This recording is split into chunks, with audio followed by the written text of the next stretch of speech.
Bows, TKOs, yeah. Bows, TKOs, we got bows, TKOs, yeah. Bows, TKOs, we got bows, TKOs, yeah. Bows, TKOs.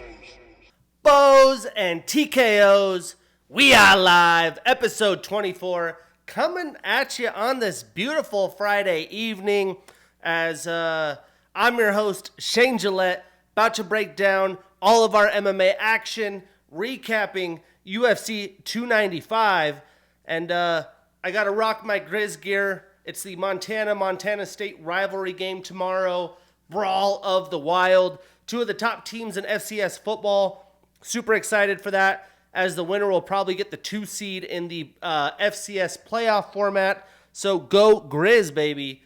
But we're going to jump right in. We're going to break down some of the fights talk about some of the fights that have been announced. We got a little bit of Gamebred BKFC results. We have Bellator 301. It's happening right now. I watched a couple fights before jumping on here. We'll preview that. And then we are also going to preview... I think it's 82. UFC Fight Night Vegas 82, another Apex card. So let's jump right in. We got Matheus Nicolau matched up against Manel Kopp January 13th. This will be a fun banger of a flyweight scrap. Going to be a lot on the line for both of these fighters. We have Charles Jourdain and Sean Woodson for UFC 297. Will be going down in Toronto. That's going to be a very, very fun featherweight fight of two up-and-comers in that division. In light heavyweight, we got a rematch. Jan Blachowicz, Alexander Rakic returning from his injury. The last fight left a little bit more to be desired. So let's book these two to have another top light heavyweight contender going down on the 297 card in Toronto. We have Magomed Ankalaev and Johnny Walker rebooked January 13th. I'm glad that we got that rebooked after the chaos in Abu Dhabi. Vivian Araujo and Natalia Silva, February 3rd. A really, really fun flyweight women's division fight, or maybe strawweight. Araujo has been top of the division. Natalia Silva is trying to get her way up there, so we'll see what potential Silva has. We have Dominic Reyes coming back, taking on the hard-hitting Carlos Ulberg, UFC 297 in Toronto. So lots of light heavyweight matchups. Reyes has been out for some time, has not been the same since his loss to John Jones, and now he is getting a very talented up-and-comer, and Carlos Ulberg. We'll see if Ulberg could hang with the top of the division. We have Brad Tavares taking on Gregory RoboCop Rodriguez, February 10th. This was originally booked. Brad had to pull out due to injury. Gregory took on a different opponent. This is going to be one hell of a matchup. I cannot wait for that one. We have Jasmine Jostovicius taking on Priscilla Kohara, UFC 297 in Toronto. And Michael Johnson versus Darius Flowers, February 10th. So lots of fun fights been booked. I'm probably more excited about the Nicolau Manel Kopp fight, Brad Tavares, Gregory Rodriguez, and then the Ankalaev Johnny Walker rebooked fight. We also have news that UFC Fight Night Shanghai will not be happening December 9th. That'll be moving to Vegas. I'm assuming some issues with booking things in Shanghai. The 4 scheduled Road to the UFC fights won't happen and will happen at a later date. That was some of the appeal there, is they're going to have the Road to the UFC fights, but that will be happening at a later date. December 15th, big news for Karate Combat. The headlining fight will be Benson Henderson and Anthony Pettis, two familiar foes, ex-UFC studs, going in and taking their talents to Karate Combat, which has definitely been building in popularity. And then in other MMA promotion news, we had the Gamebred BKFC action go down, and it was free on YouTube. Tuned in, there was some fun fights. We had an easy Hector Lombard win against, and his fight basically shut down his opponent pretty quickly. So ex-UFC win there. Francisco Trinaldo with the quick win. He injured his opponent, so he got the quick win. We had Chase Sherman with a nice round 1 knockout after a massive elbow. This was in Mississippi, in his hometown. The crowd loved that. Elsewhere, ex-UFCer Randy Costa had a vicious win over Jason Knight. There was video or images viral on Twitter and Instagram of Jason Knight's face after this. Jason Knight had a stint in the UFC as well and was on the Ultimate Fighter veteran crew this year. And then we had Big Country.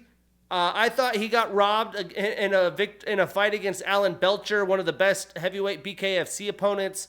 Roy Country still doing it. Old man. He was just putting that weight on him, tried to grind out a win, and BKFC, I guess, wasn't having it. I did think he won 2 of the rounds, but they gave it to Alan Belcher. But fun little card. Not a lot of long fights, pretty quick finishes. But I'm loving what Gamebred's doing with his boxing and BKFC and getting a lot of the pull from the ex-UFC fighters.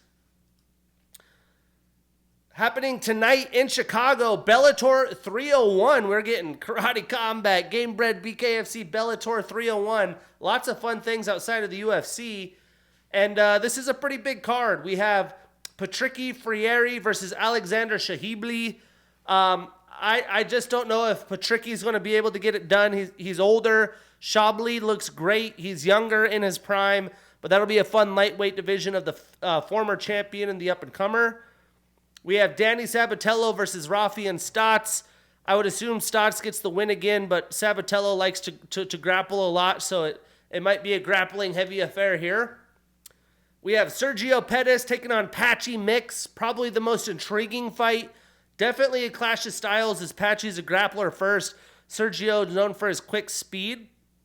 I'm really excited to see how that shakes out. This is probably 2 of the better fighters in Bellator and guys that I think could compete in the UFC. We have Yaroslav Amosov taking on Jason Jackson for the welterweight title. And then AJ McKee against Sidney Outlaw. AJ McKee trying to get back on track in his dominant run. I'd expect him to get another win here. We have MMA Lab, a guy that trains at the Soul Fighters in Peoria with Sean and Tim. We got Mike Hamill taking on Tim Wilde. I just watched his fight, actually. It was a wild fight. Tim Wilde ended up getting the finish in the 3rd round. High action, back and forth. Mike rocked him. He got rocked. It was a very fun performance. Bummed to see Mike take an L there. We have Timur Kurziev taking on Justin Gonzalez and Islam Mamedov against Kilias Mota. So some solid fights at Bellator 301. Last Bellator card before it's officially purchased by the PFL. And then we'll see, what happens to a lot of the talent on this roster, free agents, things like that. And then in PFL news, we have the championships coming up. Kayla Harrison was supposed to fight Julia Budd, although it wasn't for a title. But insert Aspen Ladd, she'll be taking on Kayla Harrison. And then Chris Cyborg having another pro boxing bout. She looked great in her last one, January 19th. And then officially Jake Paul's back against Andre August, December 15th in Orlando. And then we have some major boxing fights in the actual pro circuit. We got Deontay Wilder and Joseph Parker. And Anthony Joshua versus Otto Wallen, December 23rd. This will be in Saudi Arabia.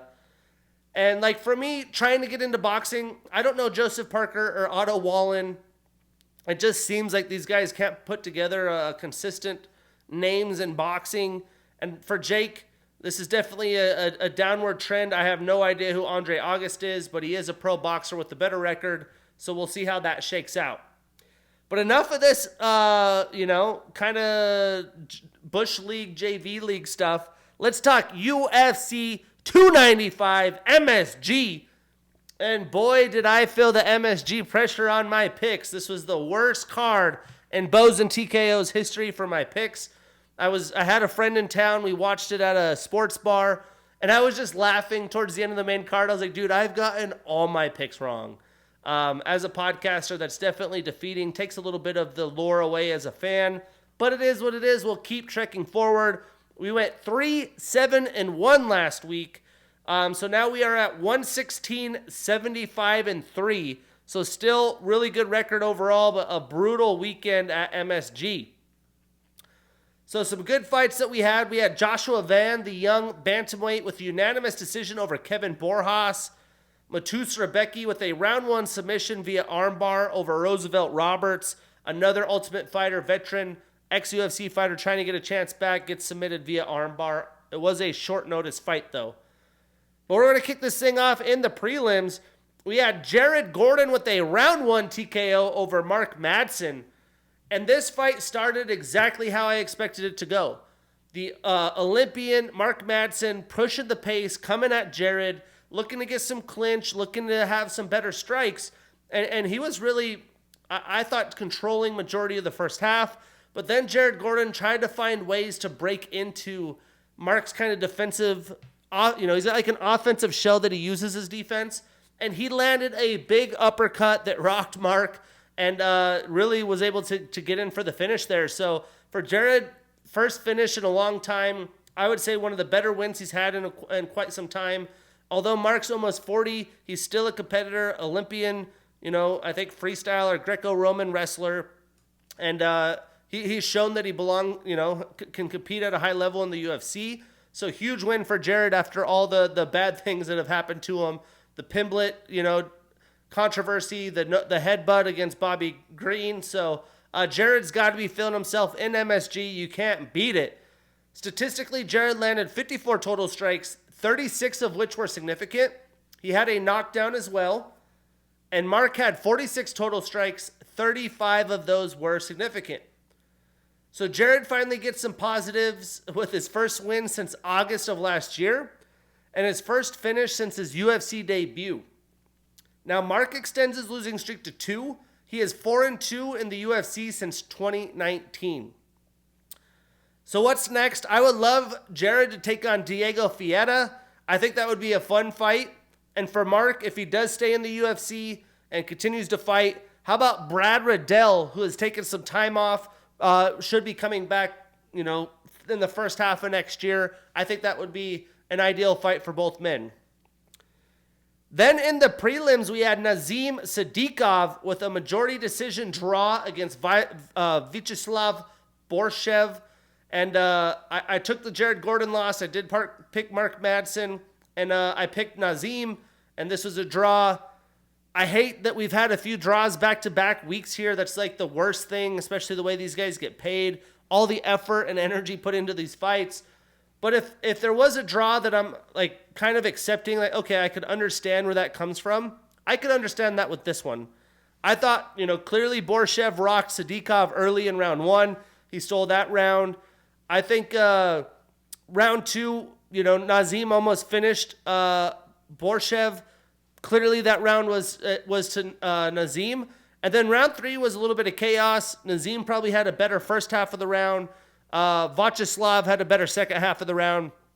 I thought Nazim should have, Borshev should have won the fight personally, but I'm not too surprised about the draw. And, if there was a draw to be okay with, like I said, this is really, shit happens. But I just hate having that in multiple weeks, and the drama with Abu Dhabi, you just hate to see stuff like that. Statistically, Nazim landed 109 total strikes, 91 of which were significant. And he did get 4 takedowns, although in 7 attempts, still a pretty good percentage. And then he had the knockdown. Vyacheslav landed 144 total, and 143 of those were significant. So Vyacheslav now has a win and a draw this year. Nazim has 2 wins and a draw this year in his first year on the UFC roster. So what's next? I think there's a chance you could run this back. It was so fun, but I'm going to go with Nazim versus Matus Rebecki. He just won. And for Vyacheslav, how about Ignacio Bahamondes? I think that would be a great fight for him as well. I wouldn't be surprised if they ran it back. But how many draws can you keep running back? They already did the Walker one back. We'll see what happens. So that's my take there. And then another fight I picked wrong. What a fight this was. We had Lupi Godinez with a split decision victory over Tabitha Ricci. And, I thought Ricci definitely had more volume throughout the fight. Loopy just landed harder, right? Loopy was getting the harder landed punches. Tabitha came on, in late second round into the third round and really had a good performance. But Loopy, man, when she was hitting, you could tell. And a lot of the times that damage in the scorecards makes the difference. But this was the first time we actually saw Tabitha struggle where she couldn't get takedowns. She wasn't able to really make this her style of fight. Usually she's the one pushing forward. She's getting takedowns with brilliant jiu-jitsu and really controlling the women everywhere. Loopy was not having that Mexican style, sitting in the pocket, big counter strikes, big hooks, big uppercuts, and great takedown defense against the cage that really wore out Tabitha Ricci, who, coming into this was basically the Energizer Bunny. You almost question if she could tire ever. So big moment, big win for Loopy Godinez, and back to the drawing board for Tabitha Ricci. So Tabitha landed 91 total strikes, 84 of them were significant, and a testament to the takedown defense. She was 0 for 6 in takedown attempts. Loopy landed 101 total strikes, 98 of those were significant, and she was 0 for 1 in her own takedown attempts. So Loopy now extends her winning streak to 4 all this year. She is consistently one of the more active women in UFC. And now she moves up 2 spots in the rankings to number 11. Very well deserved. And Tabitha ends her very impressive 4-fight winning streak. She starts a new losing streak and moves down 2 spots to number 12. So what's next? Well, I think a fantastic matchup would be Loopy Godinez and Mackenzie Dern. They both fought on this card. And for Tabitha, how about Angela Hill, who just had an impressive performance as well? The veterans been taking on a lot of these young women. I think those would be evenly matched, a lot on the line. So let's make those fights happen. Finally, a fight I got right, and it was a battle. We had Astro Boy Steve Erceg with a unanimous decision over Alessandro Costa. And, Steve really impressed in his UFC debut. He got into the rankings, and he was the Vegas favorite here.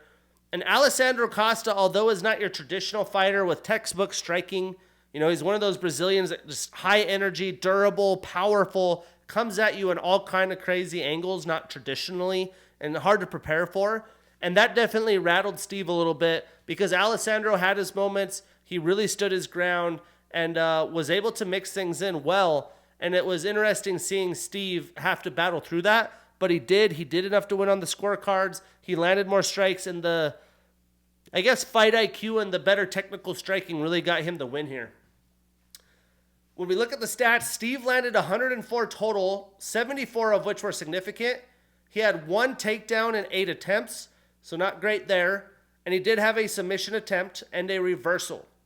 Typical flyweight 50-50 grappling. That shit's like fucking... They're like Sonic the Hedgehog all over. I'm on top, you're on top, on reverse submission. It's wild. And then Costa landed 85 total strikes, 54 of them significant, and he did have a takedown in 6 attempts. So Steve extends his winning streak to 10. He is 2-0 in the UFC. He moves up 1 spot in the rankings to number 13. And Alessandro ends his 1-fight winning streak, and he does start a new losing streak. So what's next? Well, I think Steve versus Tim Elliott would be a blast of a fight. Another veteran that he gets to move up in the ladder board for. And he had a great fight against Muhammad Makayev. And for Alessandro, how about a fight with CJ Vergara? I mean, I'm excited to see these guys get back into the octagon regardless. But those would be bonker matchups. And let's kick it into the main card. I literally got swept in the main card, so I got none of these right. We had Diego Lopez with a round 1 knockout over Pat Sabatini. Performance of the night, 50 G's. Boy, oh boy, has Diego made an impression in the UFC. And for him to get a knockout, I did not see that coming. Pat was aggressive. He was looking for takedowns. Diego was able to catch him. He's got that long, lengthy frame. He's not known as a power striker, but the accuracy is what matters. He found the fucking target. He got a quick finish at MSG, gets to come home with 50 G's, and his stock keeps boosting. I mean, it only took Diego 13 total and significant strikes. He had the knockdown and was 0 for 1 in takedown attempts. Pat landed 10 total strikes, 7 of which were significant, and he was 0 for 2 in takedown attempts himself. So Diego extends his winning streak to 2. He is now 2-1 in the UFC. And Pat ends his 1-fight winning streak and starts a new losing streak. So what's next? Well, we have, how about, I didn't even put these next. Let's look. UFC featherweight rankings. Diego Lopez, ladies. I mean, who would have thought this guy, short notice, gets called in, almost beats a top 10 ranked fighter. Now 2 wins, 2 finishes. This guy, when he wins, all it is freaking finishes. How about Diego Lopez and Alex Caceres? That would be fantastic. And for Sabatini, tough loss. But how about Jack Shore, who has since gone up to featherweight, 2 like styles. Boom, matchmaking done. Let's make that shit happen. And then the guy who's probably got the best stock of performances this year, we have Benoit Saint Denis with a round 1 knockout over Matt Frevola, 50 G's. I mean, you could say this fight was going to go either way. I just picked the fighter that had more experience and that, has a ton of confidence, and I've just seen more of him. Well, Saint Denis sat there, traded shots in the pocket. It did not last long. He found the mark with a beautiful, beautiful kick, and that's what he does, man. Watch out for Benoit. He's calling for Justin Gaethje and the best Dustin Poirier in the lightweight division. So can't wait to see what this guy does next. Very tough loss for Matt Frevola, but those guys are going to go out on their sword in MSG and put a show on for the fans, and boy, did they. So Benoit landed 10 total strikes, 6 of those significant. He had a reversal and a knockdown. And Matt landed 7 total strikes, 5 significant with 2 takedowns. So Benoit extends his winning streak to 5. He is 5-1 in the UFC. He enters the top 15 at number 11. What a fucking rocket ship this guy is right now. To just burst into the top 15 at almost the top 10 in the lightweight rankings is no easy feat. I think from 1 to 30, this is the hardest, toughest, deepest division in all of UFC. Matt ends his 3-fight winning streak. He starts a new losing streak and moves outside the top 15 rankings.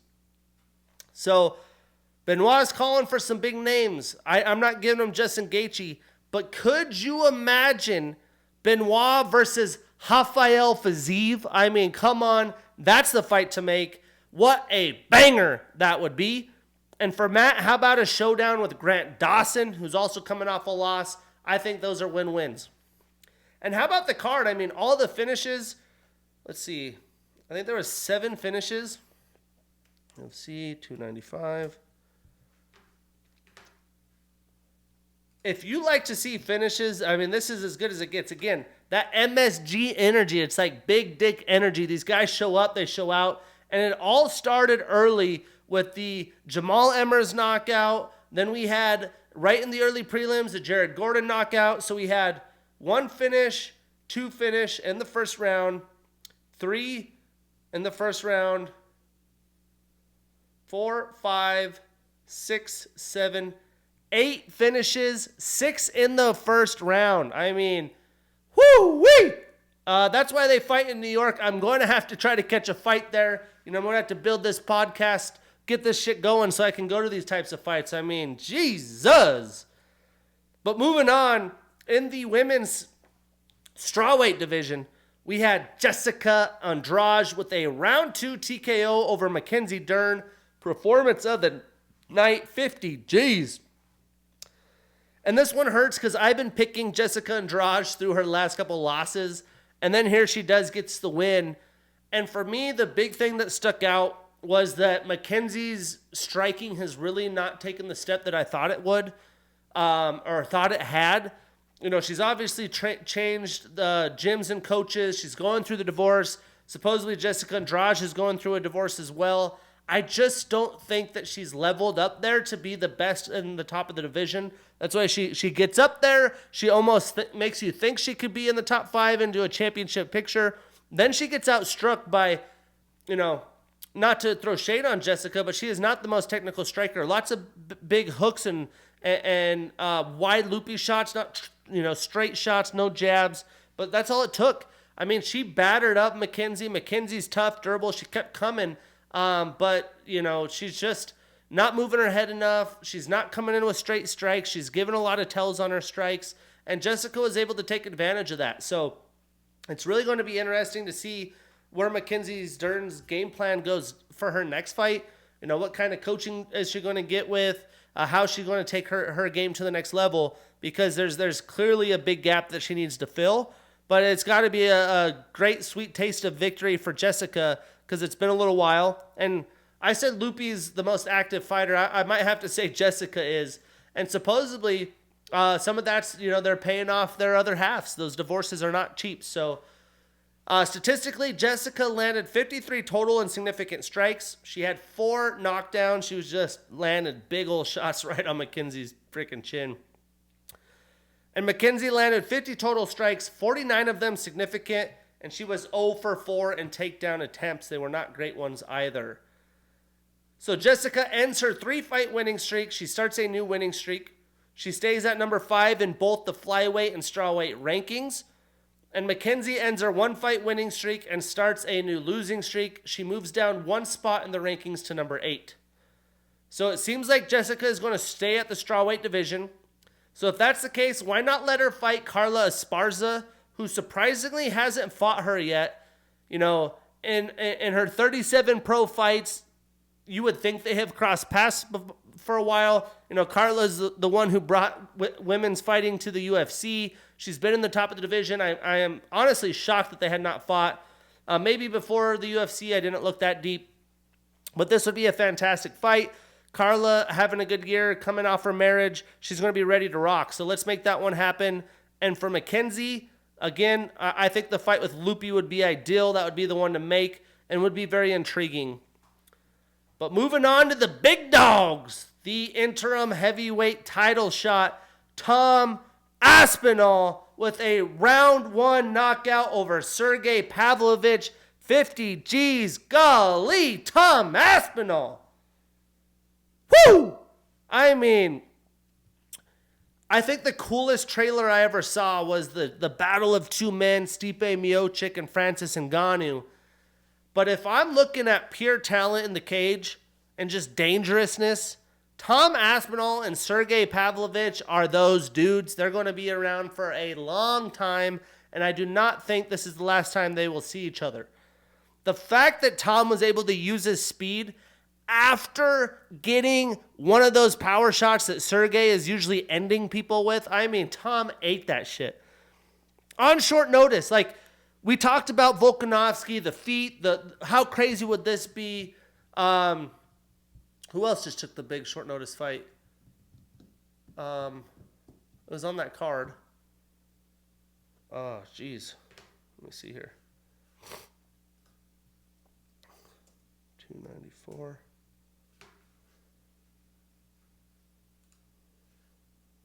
I'm like blanking. Oh yeah, Khamzat and Kamaru. Like we were talking about how crazy those thoughts would be. Kamaru winning on short notice. Alexander Volkanovski winning on short notice. I don't feel like I've seen enough love since this for Tom Aspinall. I mean, sure, heavyweights to knock out or be knocked out, that's pretty common. But a guy who has really not fought the upper echelon of the division, I mean, the one chance he had was against Curtis Blades. We didn't get to see that through. Tom's knee blew out. 30 years old, in his prime. Before that, his best fight was probably Alexander Volkov. You could debate maybe Spivak. I don't think Tiberia's up there. So he went from like bottom 15 straight into that bitch and showed the fuck out. 10 punches, that's all it took. Short notice in MSG. Tommy Aspinall is about to take over the world, and nobody's going to want to step in there with him. I mean, golly, man, I'm still shocked to this point. What a freaking performance.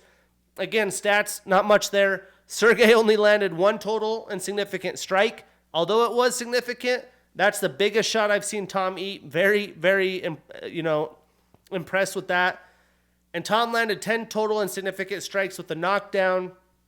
Michael Bisping was saying this guy is going to be one of the greatest to ever do it. I thought he was a little too early with that. But I just didn't think he was going to be able to be that durable, let alone just use his speed to outclass a guy like Pavlovich. I mean, who's going to be able to outclass him now? The only one that's going to be able to match his speed is Cyril Gahn, but Cyril Gahn's not going to be able to hang with the heat that he has. I mean, Cyril embarrassed Tai Tuivasa, but the striking from Tai, no offense to Tom Aspinall, there's just levels to this, let alone, he can mix in grappling. So, watch out. Tom Aspinall's here, and he ain't going anywhere. So Tom extends his winning streak to 2. He should be 8-0 in the UFC on an 11-fight winning streak. If his knee didn't blow out, that also cost me 11 racks. Still sour about it. But Sergey ends his 6-fight winning streak and starts a new losing streak. He moves down in the rankings 1 spot to number 3. So, what's next? I mean, I know that John wants to fight Stipe. That's the only fight either guy wants. I just am not super confident that's going to happen. I think it's going to end up being Tom versus John for the title. I hope so. I mean, that's the only thing that makes sense. And then for Sergey, how about a matchup with Cyril Gahn? That would be the best fight to make for the top upper echelon true title contender. But if it's not, it's going to be John and Stipe.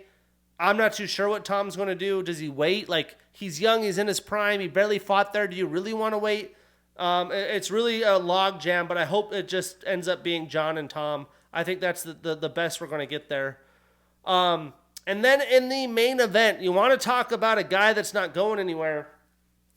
You could debatably say past his prime, somewhat new to the UFC, Alex Pereira with a round 2 TKO over Yuri Prochazka.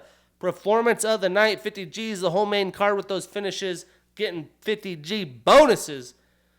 And, I just didn't think this fight would end that quickly, clearly. I was talking all year once this got booked, fight of the year. And from what we saw, though, you could see it, imagine 5 rounds of that. That's fight of the year potential. The way Yuri strikes is just so awkward. He comes at you at these weird angles. Like, he never punches straight and clean like boxers and kickboxers. He's coming at you, like, doing all this weird shit. And it was working until he got caught. Alex Pereira has continued to shock the world, will continue to shock the world. I cannot wait to see what's next for this guy. I will not doubt him again. And more importantly, so I'm also, excited to see what Yuri does from here. Yuri's still young, just, barely scratching the surface of his prime. With all that time off, there's so many things he could add to his game. I cannot wait to see what happens. He even mixed in the grappling here. I think that would have been a heavy game plan going through the course of 5 rounds. But Alex is Powhatan for a reason. He hits like a freaking truck. And it was on full display in Madison Square Garden. Statistically, Yuri landed 44 total strikes, 30 of which were significant. He did get a takedown in 3 attempts. And Alex landed 49 total, 38 significant strikes, with a submission attempt and a knockdown. So Alex extends his winning streak to 2, both at light heavyweight. Yuri ends his 13-fight winning streak and starts a new losing streak. He is 3-1 in the UFC. So what's next? Well, I think Alex and Jamal Hill is already set for the title. And for Yuri, the top of the division's booked. So if we don't think he waits out and lets some things shake out, the only fight to really make is Nikita Krylov. But it'll be interesting to see how fast he wants to get booked again, especially with the layoff due to injury. I cannot wait to see these guys back again. Alex Pereira, Tom Aspinall, they are here. They are staying here. They're the best of the best that the UFC has to offer. And I am massively impressed, man. I am massively impressed. And, it only is exciting to see what happens next for these dudes. But let's preview, no MSG Energy here. A solid little fight night card, though. UFC Fight Night Vegas 82. We got an earlier card. Prelims on ESPN Plus at noon Pacific, and the main card at 3 p.m. Pacific. So some fights we will not break down, but are quality fights. We have Christian Leroy Duncan getting a short notice replacement fight. We have 2 Contender Series heavyweights, and Mick Parkin and Kyle Machado. We have Trey Ogden squaring up with Nicholas Moda, and Charles Johnson versus Rafael Estevam. But we're going to kick this thing off in the prelims. We're getting that winning picks back on track. We got Jonathan JSP Pierce, 31-year-old fighter with a 14-4 record, taking on Joe Anderson Turbarao Burrito, 28 years old with a 15-3-1 record. I think, this is a great fight for the prelims on a fight night card. We're getting 2 Contender Series alums, a fighter in his prime who's been on a roll. Both are fun strikers, and I think it's going to make for a fun kickboxing fight. When we break it down, Jonathan trains at a Fight Ready here in Phoenix. He has a purple belt in BJJ. He's a Bellator and Dana White Contender Series alum. He's on a 5-fight winning streak, and 9 of his 14 wins are via knockout. Now, Joe Anderson trains out of Shootbox. He's on a 3-fight winning streak. He is 4-1 in the UFC. He is an LFA and Dana White Contender Series alum, and 7 of his 15 wins are via knockout, 6 via submission, so 13 of his 15 wins are via finish. That's Shootbox for you. And again, as a typical Shootbox fighter does, Joe Anderson comes out aggressive. I think, Jonathan's going to try to mix in some grappling here. But for majority of the fight, I think it's going to be a striking battle. I think Pierce is obviously more experienced and a technical striker. But Brito has some serious power, some great BJJ, and he could really catch it anywhere. I think Jonathan's going to, have a lot of takedowns to top control and look to get a TKO finish that way and wear on Joe Anderson. For that reason, I'm taking GSP. We put him on that parlay.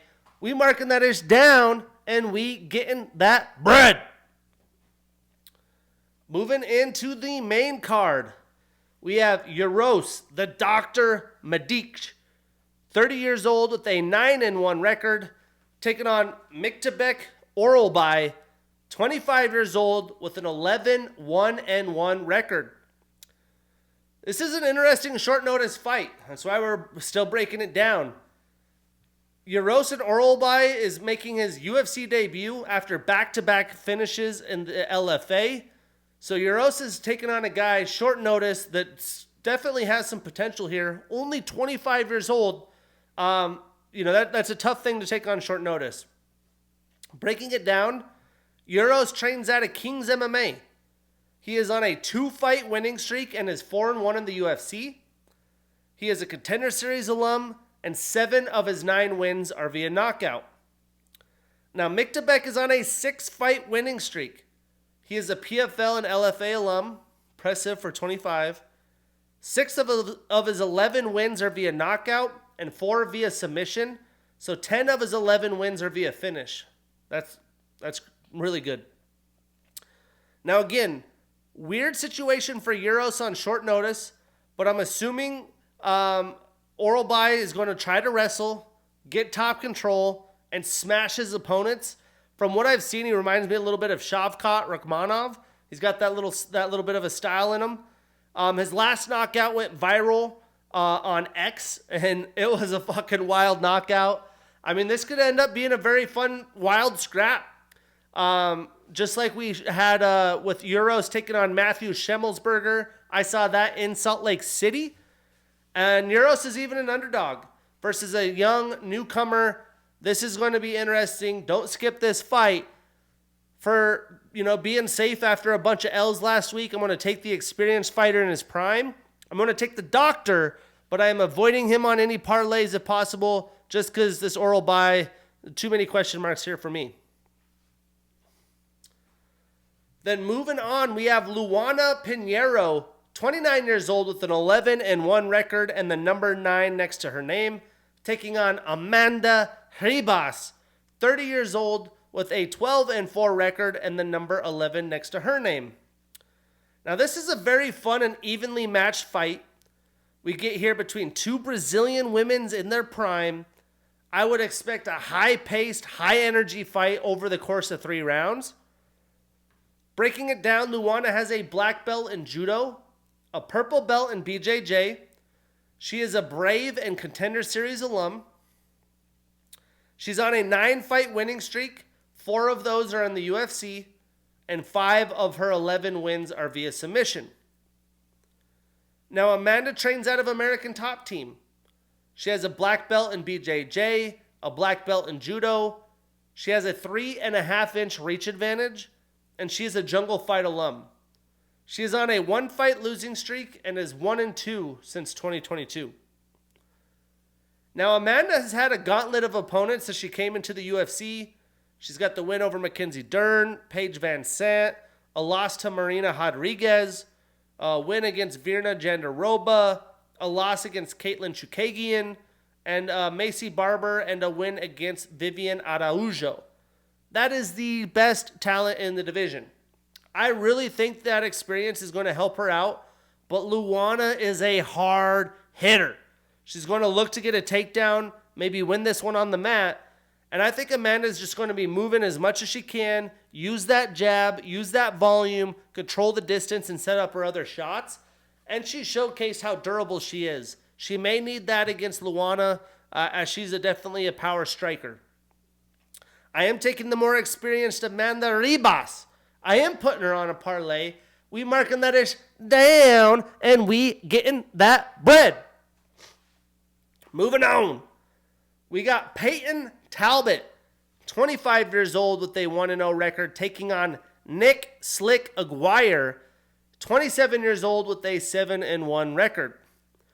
How crazy is that in the UFC today? We're getting a 25-year-old and a 27-year-old this deep in a main card. I don't care if it's an Apex card or not. I mean, it's 2 young studs, technically 1 UFC fight total to their name, but they are thought of very highly, have fan favorite styles, so this should be a good one. Breaking it down, Peyton is a Dana White Contender Series alum. He's making his UFC debut since that fight in August. He is an undefeated fighter on a 6-fight winning streak, and 5 of his 6 wins are via knockout. Now, Nick is 0-1 in the UFC. He is an Anthony Pettis FC alum. He has a 3.5-inch reach advantage. 3 of his 7 wins are via knockout, 4 via submission, so all 7 of his fights via finish, and he is on a 1-fight losing streak. I think Peyton's just going to be too much. His volume, his unorthodox striking ability. Nick is pretty well-rounded. He's definitely a grappler-heavy style. If Talbot gets sloppy, he could be in trouble. But I would assume that he tries to keep things on the feet, keeps movement going, and hits him with some big power shots that keeps him from wanting to duck in on those takedowns. But if Nick could control him throughout the fight, that's something I have not seen Talbot withstand. I know he has grappling ability in him, but it's going to make it interesting. But I'm going with the 1-0 Peyton Talbot. I'm putting him on that parlay. We marking that ish down, and we getting that bread.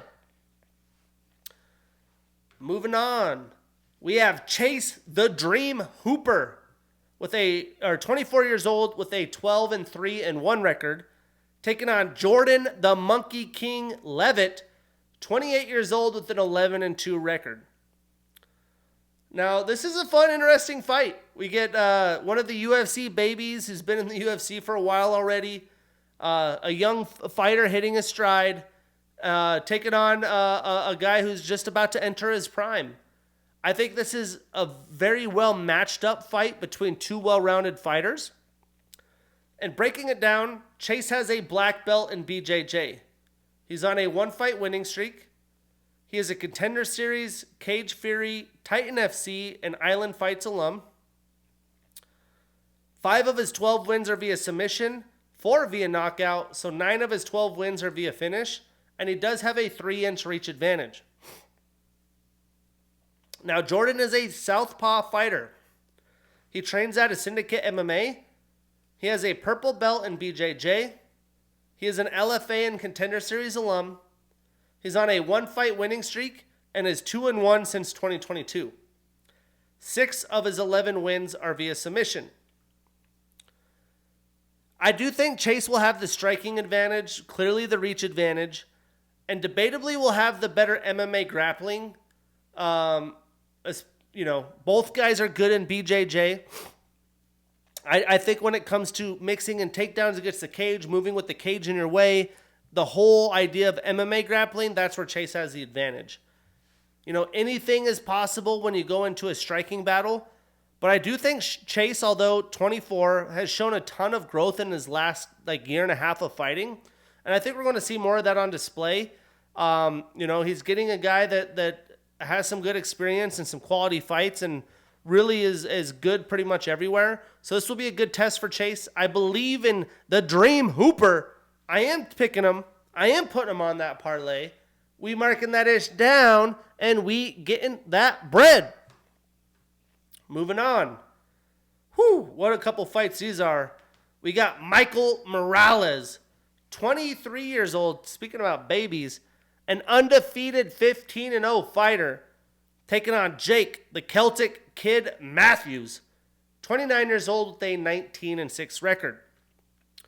Now here we get one of the more dangerous young fighters on the roster, taking on a fighter who's about to enter his prime, who has a ton of UFC experience. And a win here for Michael, man. He's going to be blasting through the roster at 23 years old. He's on a rocket ship, no doubt. But breaking it down, Morales is a Contender Series alum, undefeated fighter on a 15-fight winning streak, and he is 4-0 in the UFC. 11 of his 15 wins are via knockout, and he has an impressive 6-inch reach advantage. Now, Jake has a black belt in BJJ. He's an Ultimate Fighter alum. He's on a 1-fight winning streak and is 2-2 since 2021. 8 of his 19 wins are via submission, 5 via knockout, and 3 of his 6 losses are also via submission. Now, Jake is a solid fighter who is good everywhere, but the striking that Michael has, I just think is going to be too much. Whether it's the power, the speed, and the confidence of this young undefeated fighter, I expect him to get a finish in this fight. I really do. I think he will use his length and his power to disrupt Jake. But Jake's durable. He's been in wars. I would not be surprised if he was able to withstand that. I just don't see how he's going to be able to outstrike this young stud. For that reason, I think Michael Morales stays undefeated. I am putting him on that parlay. We marking that ish down, and we getting that bread.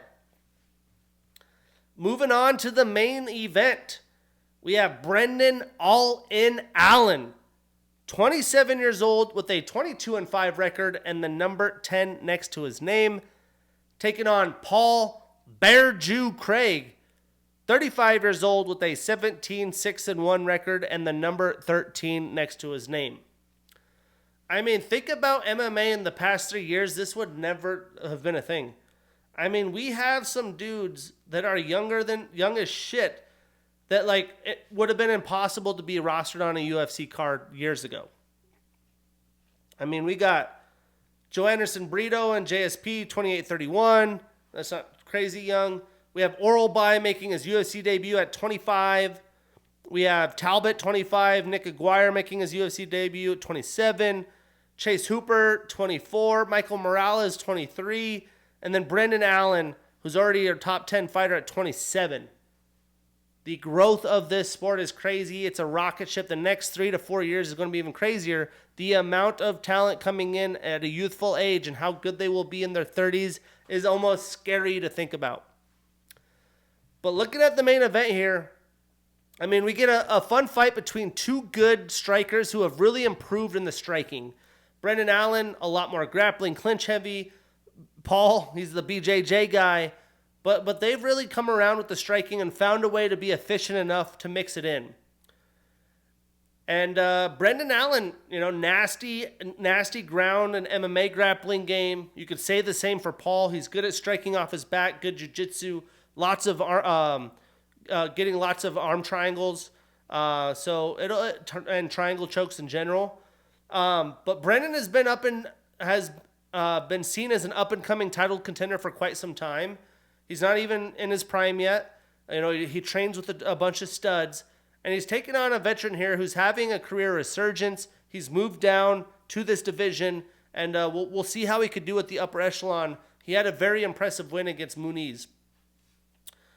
So breaking it down, Brendan trains out of Killcliff FC. He has a black belt in BJJ. 2 of his last 3 fights have been performance of the night. He's been showing out.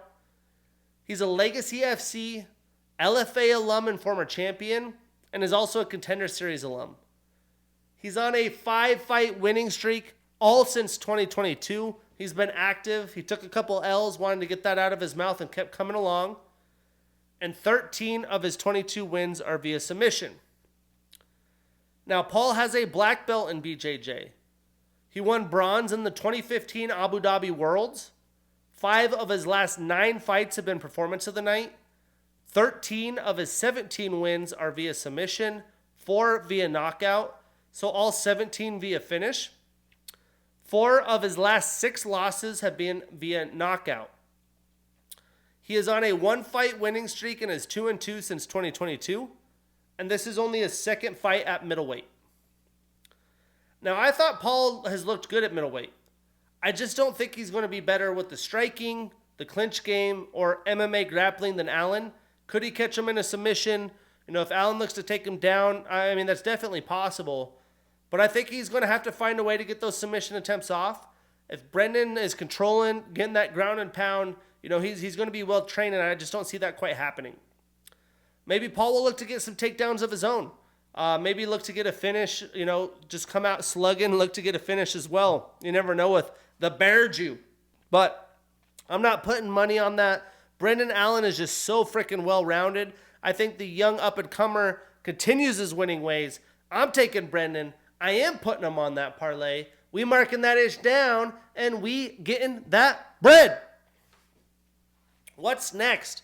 Well, we have a Thanksgiving week off, and then another fight night card. It's going to be going down in Austin, Texas. This is headlined by Benil Dariush and Armin Sarukian. It's a loaded fight night card. Then we have that fight night Shanghai card that got moved to Las Vegas. And then UFC 296 in Las Vegas. So lots of MMA action coming up. Enjoy the holidays and go Grizz. I'm your host, Shane Gillette. See you next week.